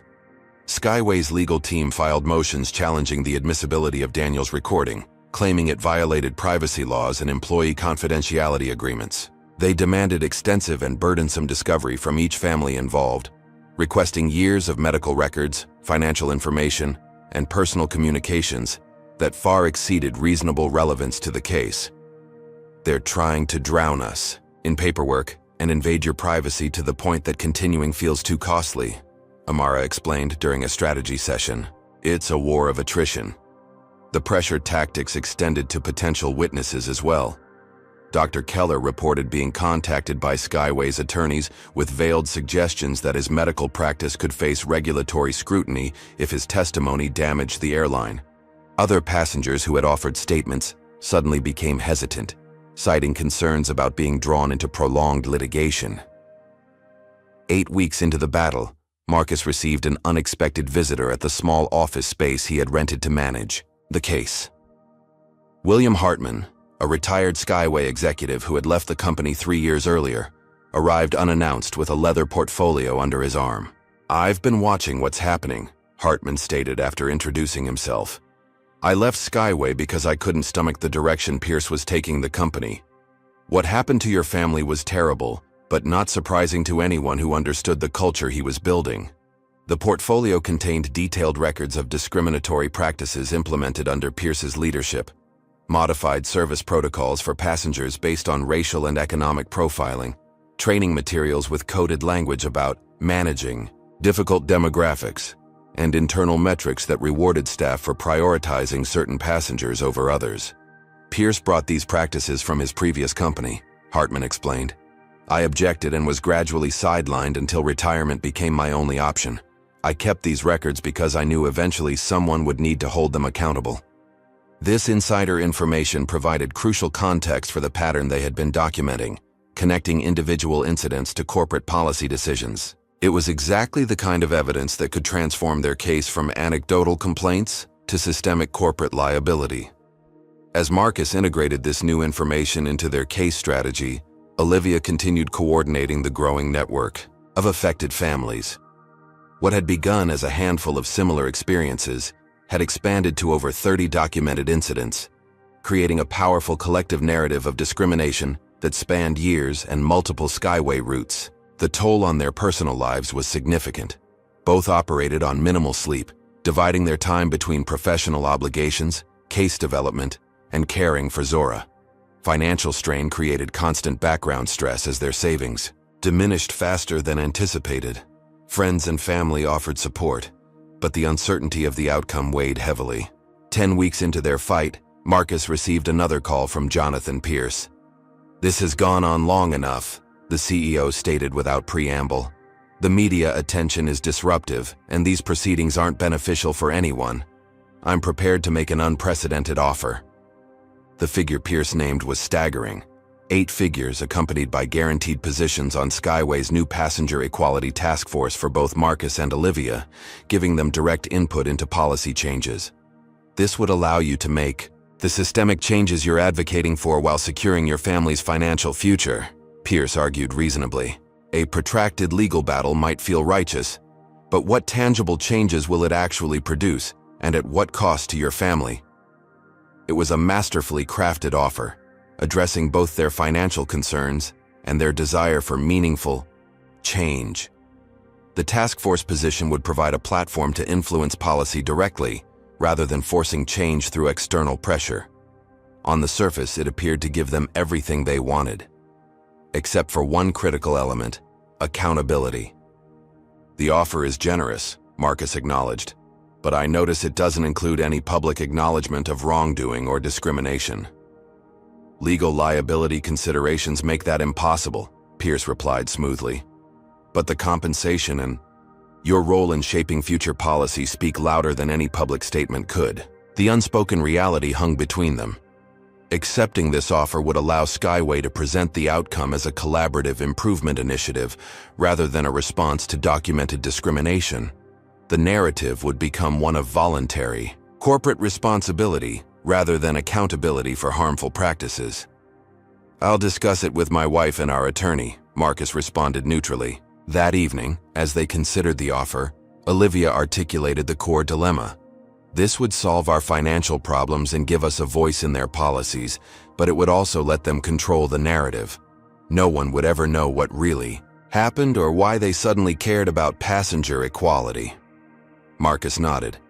"And the confidentiality provisions would prevent us from discussing our experience or the evidence we've gathered. All those other families would lose their most compelling evidence for their own cases." The ethical question was complex. Did they have a responsibility to pursue public accountability, even at personal cost? Or would accepting this offer allow them to effect change from within the system, potentially helping more passengers in the long run? As they debated these questions, Amara called with news that would fundamentally alter their decision calculus. The FBI had opened an investigation into potential wire fraud and civil rights violations at Skyway, based on evidence they had helped gather. This just became much bigger than our civil case, Amara explained. Federal investigators are looking into whether Skyway's leadership knowingly made false statements to government agencies about their non-discrimination policies while accepting federal contracts that required adherence to those policies. This development transformed the landscape entirely.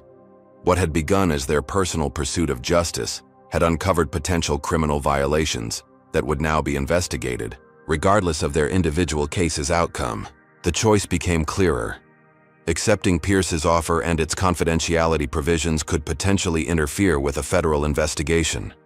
More importantly, it would prevent the full truth from emerging about practices that had affected countless families. Marcus called Pierce the next morning. "We appreciate the offer, but we'll be declining. This case needs to proceed through proper legal channels with full transparency."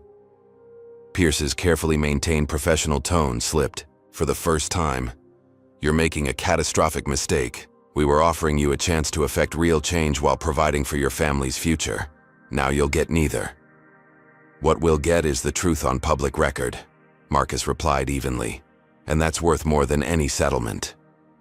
The decision to proceed set in motion the next phase of their battle, formal legal proceedings that would test not only the evidence they had gathered, but also the judicial system's willingness to hold a powerful corporation accountable.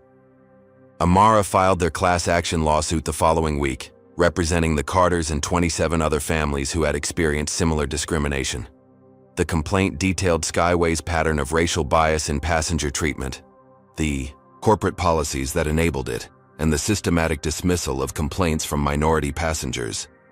Skyway's response was immediate and overwhelming. Their legal team, comprising attorneys from 3 prestigious firms, filed multiple motions to dismiss, arguing everything from lack of standing to failure to exhaust administrative remedies. They demanded the case be broken into individual complaints, rather than proceeding as a class action, a strategy designed to drain resources and diminish the impact of the pattern evidence. As the legal battle intensified in the courts, Skyway escalated its public relations campaign. Industry analysts appeared on business news programs questioning the economic impact of frivolous lawsuits on ticket prices. Opinion pieces suggesting the plaintiffs were exploiting racial tensions for financial gain appeared in major publications. Social media campaigns attempted to paint the Carters as opportunistic attention seekers rather than parents seeking accountability. The pressure on their personal lives increased proportionally. Marcus discovered that potential clients were being quietly discouraged from retaining his services by suggestions that he was distracted or pursuing a personal vendetta. Olivia faced increasingly hostile work conditions as the hospital administration found subtle ways to express their displeasure with the attention her case was bringing. Financial strain became a daily reality. Their savings dwindled faster than anticipated as case expenses mounted, and Marcus's independent legal practice struggled to establish itself in the face of industry headwinds. They downsized vehicles, eliminated non-essential expenses, and began considering whether they could maintain their home. "They're trying to break us financially before we can get to trial," Marcus observed one evening as they reviewed their dwindling resources. "It's a classic strategy against individual plaintiffs." Olivia nodded, bouncing Zora gently as she prepared her for bed. "They don't realize that some things matter more than money. Like knowing our daughter will grow up in a world where she can't be denied help because of her skin color." Despite the mounting pressure, unexpected support emerged from various quarters. A legal defense fund established by civil rights organizations raised money to help cover the family's legal expenses. Several high-profile attorneys offered pro bono assistance with specific aspects of the case. Former Skyway employees continued to come forward with evidence of discriminatory practices, each new account strengthening the pattern they were establishing.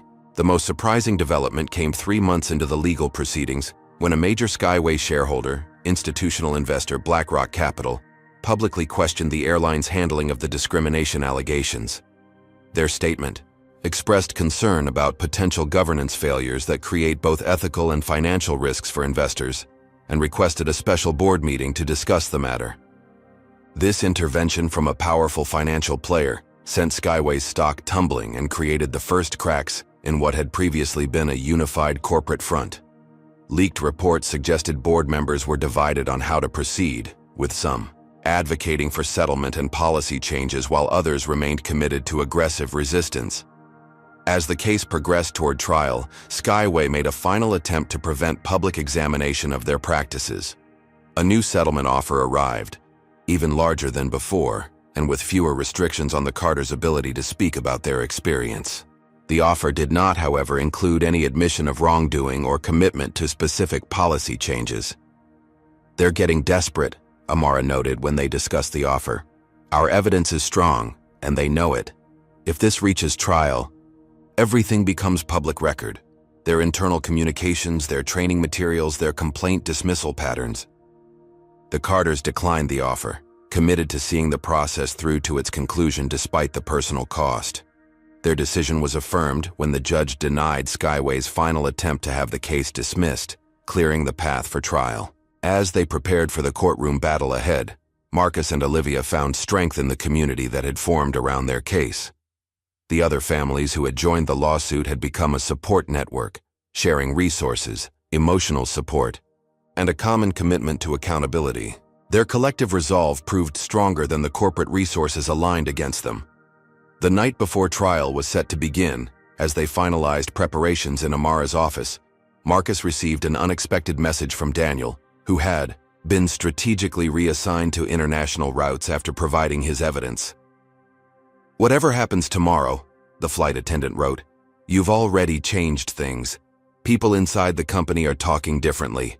Some of us are finding courage because of you. The truth matters even when it's costly." It was a timely reminder of why they had refused to be silenced, despite the enormous pressure to accept private settlement. Some battles needed to be fought in the light of public accountability, regardless of the personal cost.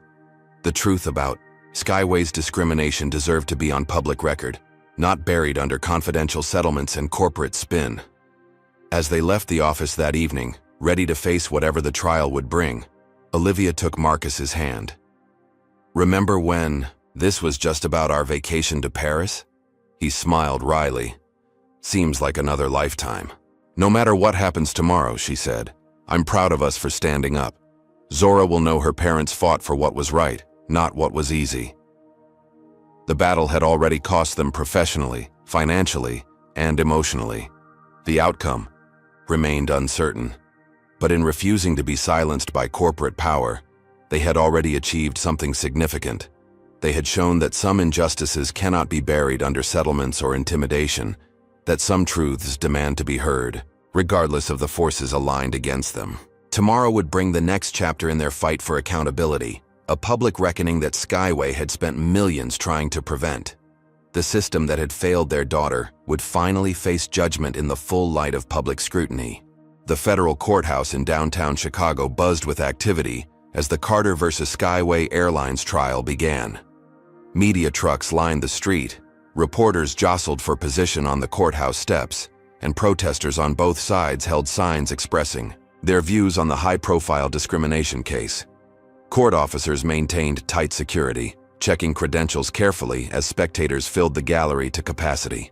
Inside the imposing courtroom, the contrast between the opposing legal teams was immediately apparent. Skyway's defense comprised 12 attorneys from prestigious firms, armed with digital presentation systems and multiple paralegals managing documents. Across the aisle, Amara Washington led a smaller but determined team representing the plaintiff families, their modest setup belying the strength of their case. Judge Eleanor Harrington, known for her no-nonsense approach and impeccable fairness, surveyed the packed courtroom with a measured gaze. "This court will maintain decorum throughout these proceedings," she announced firmly. "The serious nature of these allegations demands our highest professional standards." The opening statement set the tone for the battle ahead. Skyway's lead counsel, Gregory Thompson, a silver-haired litigator with a reputation for aggressive defense, presented the airline as a victim of misunderstanding and opportunism. "Your Honor, Skyway Airlines serves millions of passengers annually with dedication to safety and customer satisfaction," Thompson began smoothly. This case represents isolated incidents being mischaracterized as systemic issues. The evidence will show that Skyway's policies explicitly prohibit discrimination of any kind, and that the company responds appropriately to all passenger concerns regardless of background. Amara's opening statement cut through the corporate rhetoric with precision. This case is about a pattern of discrimination that starts at the top and filters through every level of Skyway's operations, she stated clearly. We will present evidence showing that Skyway not only failed to address discriminatory behavior, but created systems that encouraged it. When Olivia Carter, a medical professional, begged for help as her baby struggled to breathe, she was denied assistance because of her race. And this was not an isolated incident, but part of a documented pattern affecting dozens of families. The trial's first week focused on establishing the facts of the Carter family's experience. Olivia took the stand, her composure remarkable as she recounted the terror of watching Zora struggle to breathe, while Jessica Whitman repeatedly refused assistance. I identified myself as a pediatric nurse and described the symptoms of anaphylaxis, she testified steadily. I was told I was being dramatic and that your kind always overreacts. Meanwhile, my baby's lips were turning blue. Skyway's attorney cross-examined her aggressively, attempting to suggest she had exaggerated the emergency or failed to communicate clearly. Isn't it possible that in your parental concern, you misinterpreted Ms. Whitman's professional assessment of the situation? No, Olivia replied firmly. My assessment was later confirmed by both Dr. Keller and the emergency medical team in Newfoundland. My daughter was in anaphylactic shock. As a medical professional, I recognized the symptoms immediately, and Ms. Whitman dismissed them based on racial bias, not medical judgment. Marcus's testimony provided the legal framework for their case, methodically outlining the evidence of systematic discrimination they had uncovered. Despite attempts to discredit him as having a personal vendetta against the airline, his attorney's training showed in his precise responses and unflappable demeanor. Dr. Keller's testimony proved pivotal. As a respected emergency physician with no prior connection to the Carters, his account carried particular weight with both the judge and jury. In my professional opinion, the child was in clear respiratory distress consistent with anaphylaxis, he stated unequivocally. Mrs. Carter's assessment was entirely accurate. Had intervention been delayed much longer, the outcome could have been tragic. When asked about Jessica's response to his intervention, Dr. Keller's response was damning. There was an immediate change in attitude when I identified myself as a physician. The medical kit that had been denied to Mrs. Carter was provided to me without question. The difference in treatment was stark and appeared to be based solely on who was asking for help, not the medical situation itself. Jessica Whitman's testimony came in the trial's second week, carefully staged by Skyway's legal team.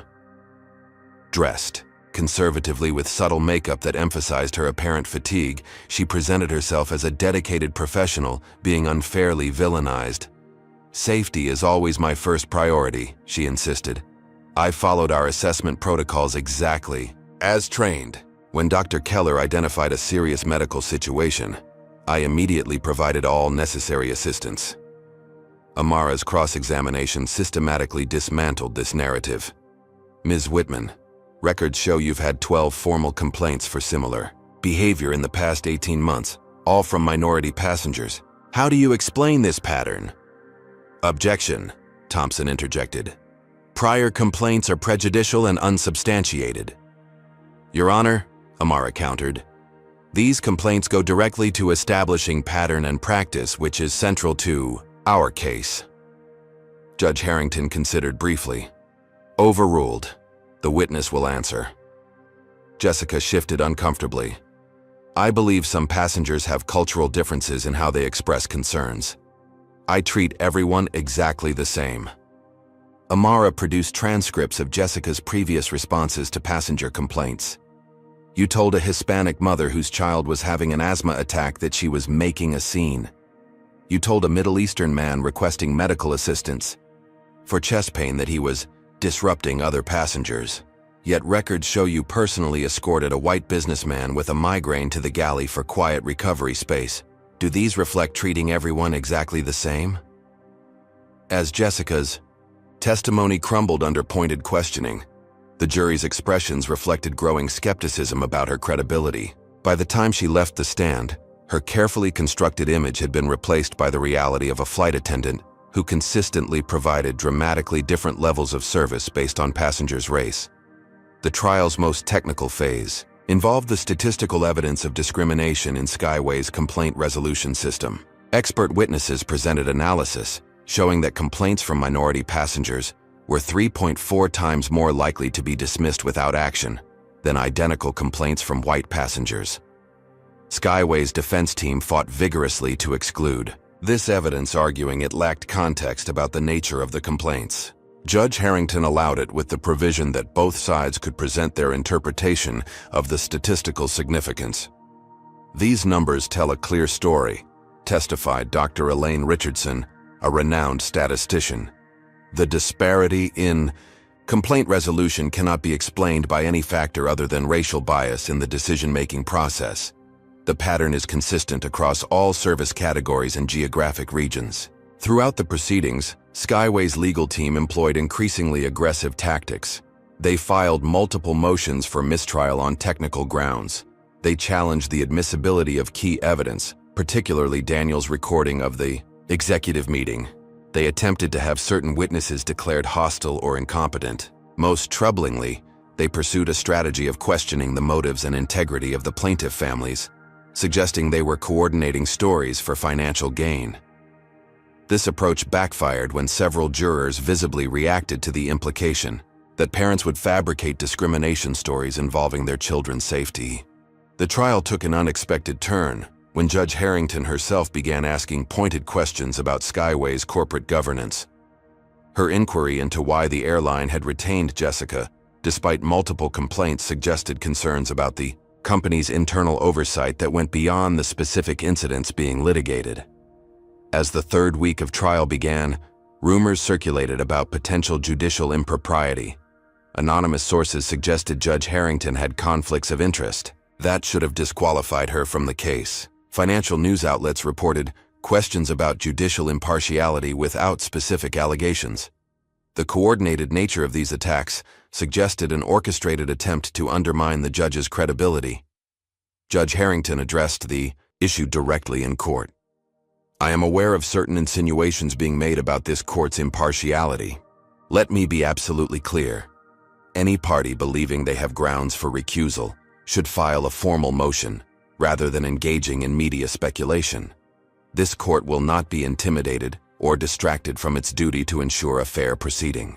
The attempted character assassination of the judge reinforced the perception that Skyway was willing to employ any tactic to avoid accountability, further damaging their credibility with the jury. As the evidence mounted against Skyway, Marcus made a strategic decision that surprised both the defense team and the media.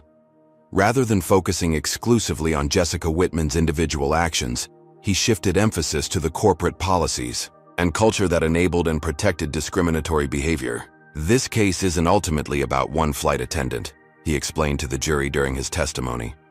"It's about a system that trained her to prioritize certain passengers over others, that dismissed complaints from minority customers, and that kept her in position to discriminate despite knowing about her behavior. The problem starts at the top." This approach effectively neutralized Skyway's strategy of portraying Jessica as a bad apple, whose actions didn't reflect company policy. By connecting her behavior to specific training materials, complaint resolution protocols, and executive decisions, Marcus established the corporate liability that Skyway had worked so hard to avoid. The most dramatic moment of the trial came during the testimony of Benjamin Taylor, Skyway's vice president of customer experience. Under intense questioning from Amara, Taylor eventually admitted that the airline maintained passenger profiles that included racial and ethnic identifiers used to customize service delivery. "So Skyway explicitly instructs its staff to provide different levels of service based partly on racial categories?" Amara pressed. "We use demographic information to tailor the customer experience appropriately," Taylor responded defensively. "And these tailored experiences include whether medical concerns are treated as emergencies or as overreactions," Amara continued. After a long pause, Taylor attempted to deflect. "Individual employees may misinterpret guidance. The admission that racial profiling was built into Skyway's service model sent shockwaves through the courtroom. Several jurors visibly reacted, one shaking her head in apparent disbelief. Judge Harrington made extensive notes, her expression grave. The final phase of the trial brought CEO Jonathan Pierce to the stand. Impeccably dressed and projecting confident authority, he initially maintained the company's position that any discrimination was contrary to official policy and represented individual failures rather than systemic issues. Under Amara's methodical questioning, however, his carefully constructed facade began to crack. When presented with internal communications showing he had personally intervened to protect Jessica from disciplinary action after previous complaints, Pierce became visibly uncomfortable. "You were aware of Ms. Whitman's history of complaints from minority passengers, correct?" Amara asked. "I received summary reports on numerous personnel matters," Pierce responded evasively. Amara produced an email from Pierce to Human Resources. "Jessica consistently receives excellent feedback from our premium passengers. The occasional cultural misunderstanding shouldn't overshadow her value to our first-class experience." "Can you explain what you meant by cultural misunderstanding?" Amara asked. Pierce's composure slipped momentarily. "Some passengers have different expectations of service that may lead to misinterpreting standard procedures. Different expectations like receiving medical assistance for a baby in respiratory distress?" Amara pressed, as Pierce struggled to maintain his corporate messaging under increasingly specific questioning about his knowledge and actions. The jury's attention remained fixed on his responses. His testimony concluded with the impression of an executive who had been aware of discriminatory practices, but considered them acceptable business trade-offs to please premium customers. In closing arguments, Skyway's attorney attempted to reframe the narrative, emphasizing the company's written non-discrimination policies and characterizing any problems as implementation failures rather than intentional discrimination. "No company is perfect," Thompson concluded, "but Skyway has demonstrated its commitment to improvement through its new Passenger Equality Task Force and enhanced training programs." Amara's closing argument cut through these platitudes with laser precision. "Skyway wants you to focus on their written policies rather than their actual practices," she told the jury. "They want you to believe that what happened to the Carter family and dozens of others was an unfortunate aberration, rather than the predictable result of a system designed to prioritize certain passengers over others based on race and perceived status." She walked the jury methodically through the evidence. The statistical disparities in complaint resolution, the internal communications revealing bias at the executive level, the training materials that encouraged racial profiling, disguised as customer experience customization, and the human cost to families who had been denied assistance in moments of genuine need. "This case ultimately asks a simple question," she concluded. "In America, should a corporation be permitted to provide different levels of safety and care based on the color of a passenger's skin? Your verdict will answer that question not just for the families in this courtroom, but for millions of travelers who trust airlines with their safety every day." As the jury began deliberations, the atmosphere in the courtroom remained tense. Skyway's stock had fallen steadily throughout the trial, as damaging evidence became public. Industry analysts speculated about the potential financial impact of an adverse verdict, with estimates ranging from hundreds of millions in direct damages to billions in lost business and brand value. For the Carters and the other plaintiff families, the weight was excruciating. They had sacrificed enormously to reach this point. Careers disrupted, finances strained, privacy invaded, and emotional reserves depleted by the constant pressure of fighting a corporate giant. The verdict would determine not only their individual compensation, but also whether the system that had failed them would be forced to change. As deliberations extended into a second day, rumors of a divided jury circulated. Media speculation ran rampant, with commentators offering contradictory predictions about the outcome. Skyway's PR team continued its aggressive campaign to shape public perception, while civil rights organizations rallied support for the plaintiffs. On the morning of the third day, word came that the jury had reached a verdict. The courtroom filled quickly as all parties took their places, the tension palpable as Judge Harrington called the court to order. "Has the jury reached a verdict?" she asked the foreperson, a retired school principal who had listened attentively throughout the proceedings. "We have, Your Honor," he confirmed, handing the verdict form to the bailiff. As Judge Harrington reviewed the document, her expression revealed nothing. The courtroom held its collective breath, awaiting the decision that would conclude this phase of a battle that had begun with a baby's distress at 35,000 feet and evolved into a landmark case about corporate accountability for discrimination. The moment of truth had arrived, and with it, the answer to whether justice would prevail against one of the most powerful corporations in the transportation industry.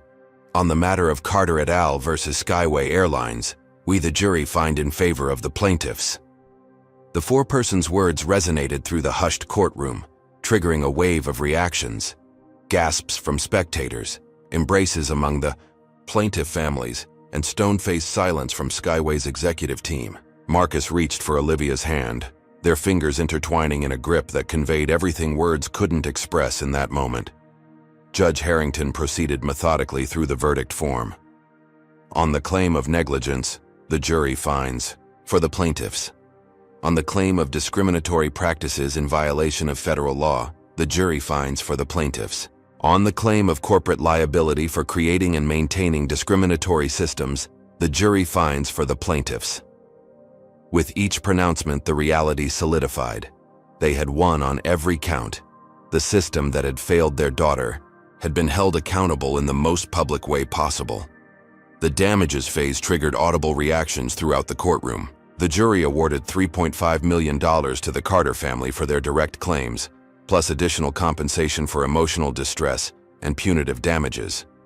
The other plaintiff families received similar substantial awards. But the most significant figure came last: punitive damages against Skyway Airlines totaling $175 million, one of the largest discrimination verdicts in aviation history. The jury has determined that this amount is necessary to ensure corporate accountability and prevent similar discriminatory practices in the future, the foreperson explained when asked by Judge Harrington about the substantial figure. Our deliberations concluded that only significant financial consequences would motivate meaningful change. Beyond the monetary awards, the jury recommended a court-monitored overhaul of Skyway's training, complaint resolution, and accountability systems. This unprecedented level of external oversight would ensure that promises of reform became reality rather than public relations exercises. Outside the courthouse, Marcus addressed the assembled media with Olivia at his side, Zora safely with family away from the cameras.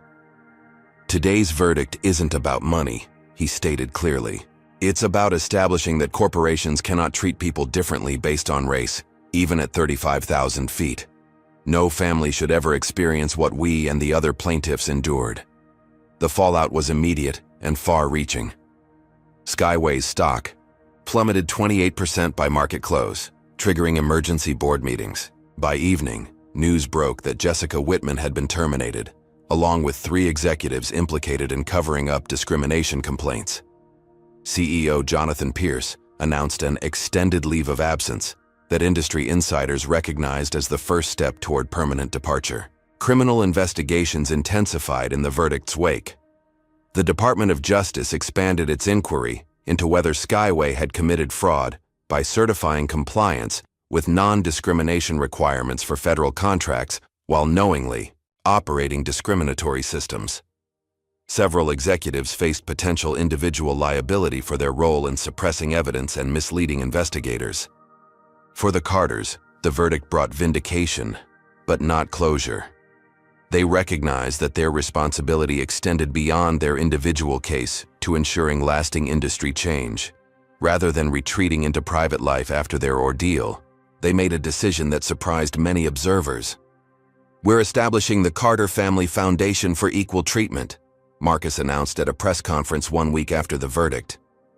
"We'll use the majority of our settlement to fund advocacy, education, and legal support for families experiencing discrimination in transportation and public accommodations." The foundation's mission reflected their understanding that individual lawsuits, while powerful, couldn't address the systemic issues that allowed discrimination to flourish across industries. By creating an organization dedicated to both supporting affected families and advocating for policy changes, They transformed their personal victory into a platform for broader social impact.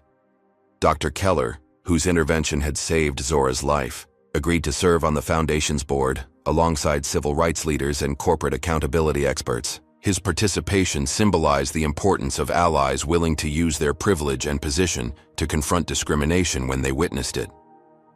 What happened on that flight wasn't just about one family or one employee, Dr. Keller stated, at the Foundation's launch. It was about who we are as a society and whether we're willing to accept different standards of care and safety based on race. The answer must be an unequivocal no. Skyway's transformation began under intense public and regulatory scrutiny. A court-appointed monitor ensured compliance with the mandated reforms, which included comprehensive retraining of all customer-facing staff, restructuring of the complaint resolution system, and implementation of anonymous testing to identify and address discriminatory practices. Perhaps most significantly, Daniel, the flight attendant whose conscience had led him to document Jessica's behavior, was promoted to lead Skyway's newly established diversity and inclusion training division. His intimate knowledge of the company's previous failings made him uniquely qualified to guide meaningful reform rather than cosmetic changes. Real change requires honesty about where we've failed, Daniel explained in his first company-wide address. We can't build a truly inclusive airline without acknowledging the harm our previous practices caused and taking concrete steps to ensure it never happens again. The ripple effects extended throughout the airline industry. Other carriers, recognizing their vulnerability to similar litigation, proactively reviewed their own training and complaint resolution systems. Industry associations developed new, best practices for ensuring equitable treatment of all passengers, particularly in medical situations. The Federal Aviation Administration strengthened its oversight of airlines' non-discrimination compliance, creating more robust reporting requirements and consequences for violations. 1 year after the verdict, the Carters celebrated Zora's second birthday with a small gathering of family and friends.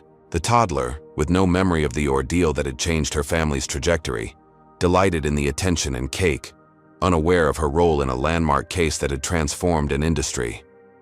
As the celebration wound down, Marcus received a call from Amara with news that brought their journey full circle. A major civil rights law firm had offered him a partnership position leading their corporate accountability division. The role would allow him to leverage his experience to help other families facing similar battles against powerful entities. They were impressed by how you maintained focus on systemic change rather than just individual compensation, Amara explained. They need someone who understands both the legal and human dimensions of these cases. The offer represented professional redemption after the career sacrifices he had made to pursue their case. More importantly, it offered a path to continue the work they had started, using his legal expertise to dismantle discriminatory systems beyond the airline industry. That evening, after Zora was asleep, Marcus and Olivia sat on their porch discussing the developments of the past year and their path forward. Sometimes I still can't believe everything that happened from a trip we never even took, Olivia reflected, the night air cool against her skin. Paris will still be there when she's older, Marcus smiled, glancing toward their daughter's window. Maybe we'll try again next year. On a different airline, Olivia added with a wry smile. Actually, Marcus responded, I'd consider Skyway again. Not because I've forgotten what happened, but because the monitoring reports show they've made real changes. They're becoming the model for what we fought for, an industry where safety and dignity aren't determined by race. The following week, they boarded a flight for a Foundation-related speaking engagement, Zora securely in Olivia's arms. As they settled into their seats, the flight attendant approached with a warm, professional smile. Ms. Carter, Mr. Carter, welcome aboard. We're honored to have you flying with us today. Is there anything your family needs before takeoff? The simple courtesy, delivered with genuine respect, represented everything they had fought for. Not special treatment, but the basic human dignity that every passenger deserved regardless of race, status, or circumstance. It was a small moment, but it symbolized the broader changes their struggle had helped create.